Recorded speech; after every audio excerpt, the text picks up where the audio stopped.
അടിച്ചു. നല്ല രസല്ലേ ഈ ടൈമിൽ ബീച്ചിൽ പോണേ.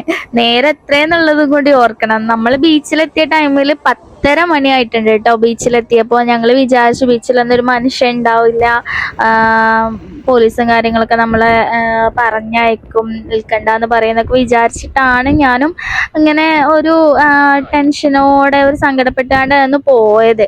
പക്ഷേ നമ്മൾ ബീച്ചിലേക്ക് അടുക്കും തോറും നല്ല ഹെവി തിരക്കായിരുന്നു കേട്ടോ. നല്ല ട്രാഫിക്കും ഉണ്ടായിരുന്നു. പിന്നെ നമ്മൾ ഫൈനലി ബീച്ചിലെത്തി കഴിഞ്ഞാൽ പിന്നെ നിർബന്ധമാണല്ലോ കല്ലുമ്മക്കായ കഴിക്കുക എന്നുള്ളത്. അങ്ങനെ ഞങ്ങൾ കുറച്ച് കല്ലുമ്മക്കായും കോളിഫ്ലവറും ഒക്കെ വാങ്ങിച്ചു. പിന്നെ കുറച്ച് ഉപ്പിലിട്ട കാര്യങ്ങളും എല്ലാം വാങ്ങിച്ച് ഞങ്ങൾ കുറേ നേരം കടലിലേക്ക് നോക്കിയാണ്ട് ഇരുന്നു കേട്ടോ. ശരിക്കും കടലിലേക്ക് നോക്കിയിരിക്കുമ്പോൾ നമ്മളെ ഉള്ളിൽ ഒരുപാട് സങ്കടങ്ങൾ നമ്മൾ തുറന്ന് പറയാതെ തന്നെ ആ തിരമാലകളോടൊപ്പം അലിഞ്ഞു ചേർന്ന് പോകുന്നു പറയണത് എത്ര ശരിയാണ് അല്ലേ.